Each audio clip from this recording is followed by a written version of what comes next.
A research analyst at the financial derivatives company Bolanle Agbaje joins us now to talk us through this morning's burning economic issues at the domestic commodities markets. Good morning, Bolanle. Thank you for coming on the program. Hi, good morning. Good morning. All right, I'm sure you heard my conversation with the MD of the Nigerian Railway Corporation now, but let me ask you, what do you think will be the impact of better functioning railways on commodities? So first of all, we're obviously looking at, the impact of railways on, the economy, the people within the economy, consumers, manufacturers, and the general and the government as well.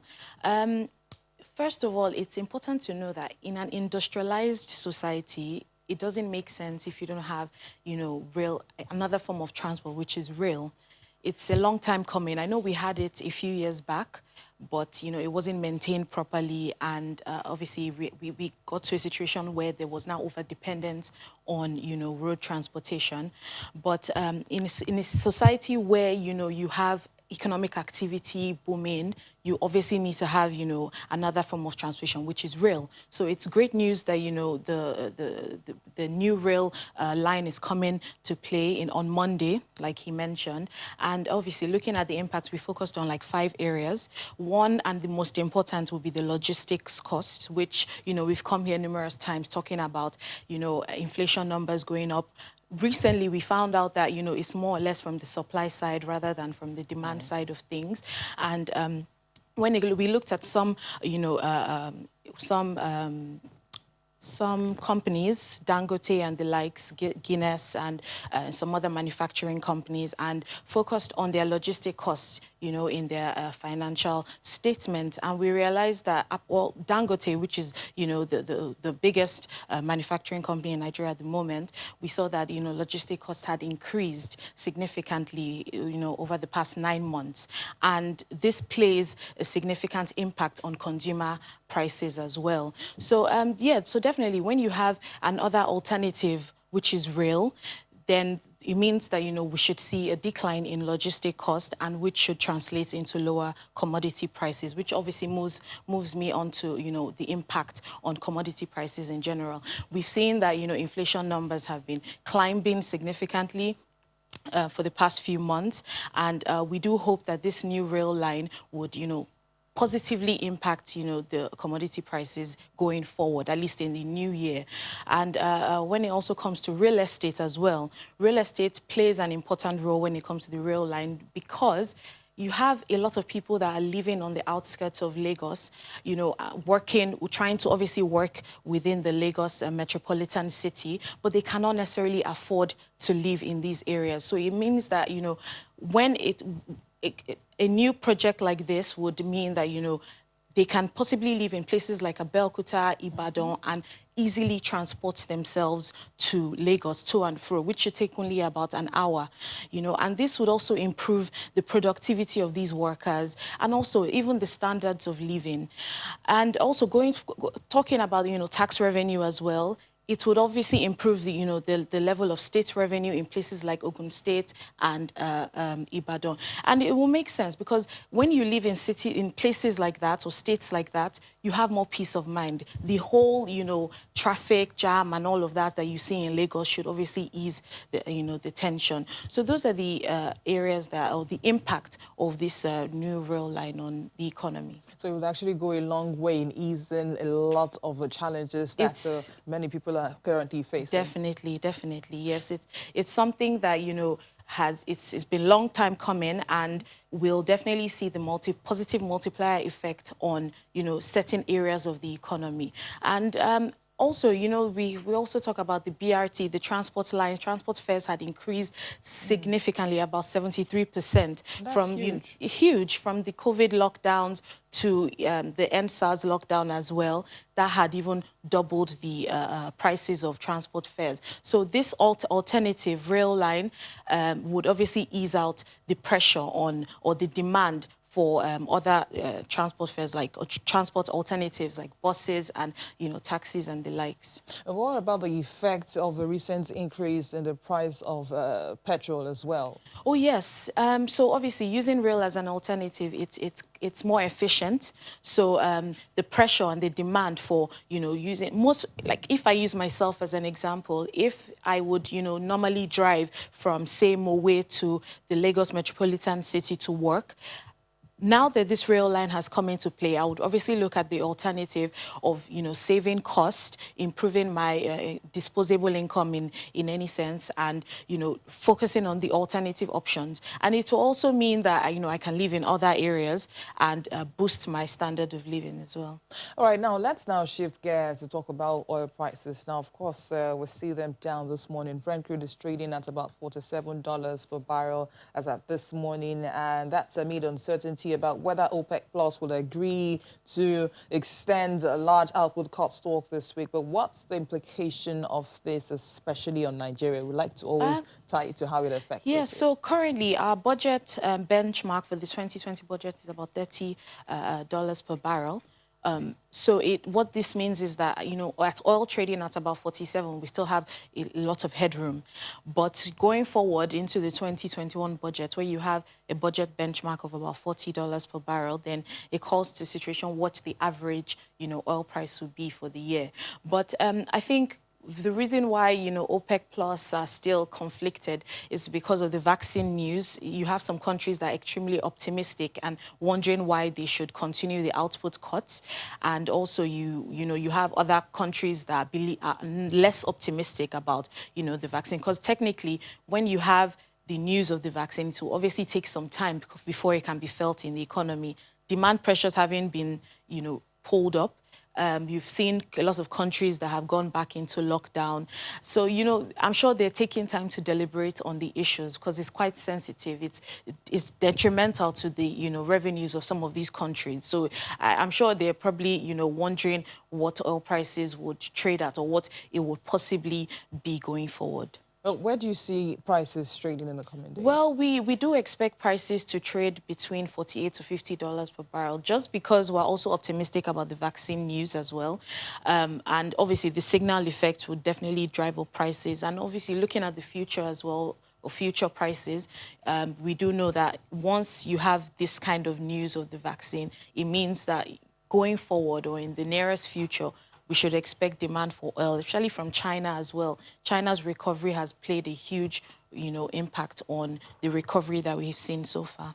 Well, Bolande, let me just pick your brain a bit. Yeah. If oil prices actually go up to as much as $48 to $50 per barrel, won't that mean another impending increase in the pump price of petrol in Nigeria, going by what the Minister of State had said? Yes, just because, it's been deregulated now. So it definitely means that, the cost of importing or refined fuel will be more expensive. And I don't think the government is looking towards, helping or subsidizing this particular cost. So it definitely means that we should expect, prices of fuel to increase in the near term if that happens.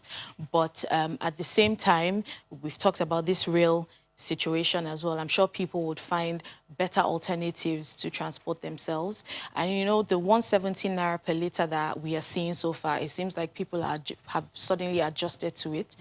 Cars are still moving, you still have traffic jam, everybody is still going by their business. Of course, their disposable income has decreased, but somehow in Nigeria, we find a way to just, keep Nigerians moving. are very resilient people. They are, definitely. Now, let's talk about the elephant in the room back home now, and that's talking about the high forex rate. That has been one issue. We've seen the naira fall sharply to about 500 naira to the dollar at the parallel market. Bolandi, it's taken its toll on the price of imported items already. This is a Yuletide. This is a festive season. Normally, you'd have a lot of importers or retailers doing sales, but a lot of them are complaining that this time around it's really tough. Exactly.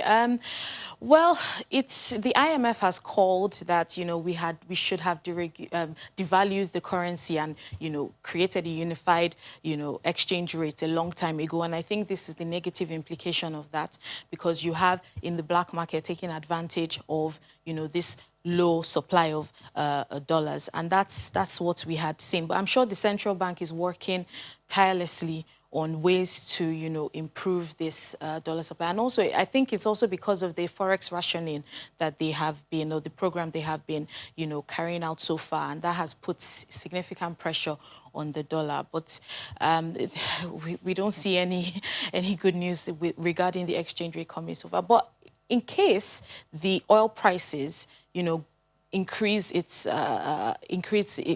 moves, in the right direction in the near term, that should obviously increase our external reserves and our dollar inflow, and that should increase supply. So I think that's the only way that we can possibly affect, our exchange rates. And this time around, I don't see diaspora remittance increasing as much because everybody's trying to, remain low key. Nobody wants to contract the COVID, virus. So the supply has obviously declined from there.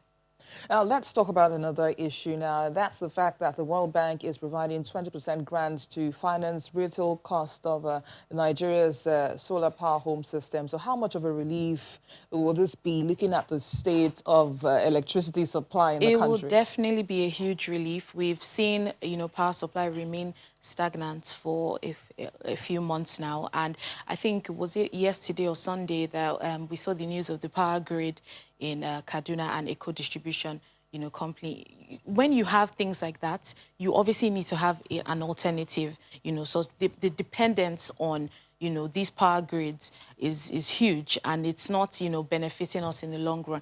But I saw that, it seems like each household would have to pay about 4,000 naira, per month to contribute to the solar power system. And I think that's good comparing to, what each person would have been paying when it comes to, the current power supply that we're using at the moment. All right, now let's talk about cocoa prices. They are up about 10%. What's actually fueling the increase? Well, there's increased demand for cocoa around the world, but at the same time, we've seen a conflict between cocoa producers and cocoa processors, just because, the increase in prices that Ghana and Ivory Coast had come together to implement. Some of these cocoa processors are not so happy with it, so they're looking for ways that they can avoid this. But in any case, what we see is that this incremental prices, is supposed to benefit the farmers, the cocoa farmers that do not, gain as much when it comes to, cocoa production. But generally, during this time, when it comes to, the festive season, we definitely see increased demand for cocoa products. And particularly in Nigeria, cocoa production is this season of cocoa production is supposed to increase to about 300,000 tons, which is huge. And we had seen increase in prices as well in Oyo, Ondo. Those are the major cocoa producing states. Prices had increased to over 1 million naira per metric ton, which is significant. So if we've always mentioned the government focusing on, other ways apart from oil, to increase the possible revenue they could be getting from it. And when you talk about the dollar scarcity as well, these are the initiatives that if they had invested in those aspects in the past, we should be reaping the benefits of that at the moment. Well, let's broaden the conversation now to agri-commodities, the price of agri-commodities as we speak. Where are we in terms of prices? Well, within the economy, prices are relatively high. We don't see them coming down anytime soon. And that's not good Not news. in the first quarter, at least. We do expect that, changes within the logistics aspects of, supply. But at the same time, you also have the attacks in the northern region, and a large percentage of our agricultural products do come from that, side of the country. And I think farmers now are scared of, going into the farms to do what they do best. But definitely, I don't think we should see agricultural prices, decline so soon. And then you talk about consumer spending. Of course, we know that before now, every year it seems it keeps taking the nosedive, and then this year is definitely not an exception. For example, even the gifts that companies usually give, their staff within their economy, within their companies, some of them have cut that down by, a half because they cannot afford you know, to satisfy everybody with the same way they used to do in previous years. So we've seen changes like that. You know, most people are cutting down on, you know, what they do, the kind of parties they organize, the kinds of celebrations that they, and not just because of the prices of some of these commodities, but as well as, you know, the COVID situation that we're seeing at the moment. So like I mentioned, inflation now we've seen, due to the fact that, you know, core inflation is much higher than headline inflation, which suggests that, you know, we do not, the demand side of things is not what's driving inflation. It's more or less the supply. All right, Bolanle I was just going to call you Bolanle Olutosi, Bolanle Agbaje, research analyst at the FDC. Thank you for coming on the program. Thank you so much. Thank you so much. We'll be right back in just a moment. Stay with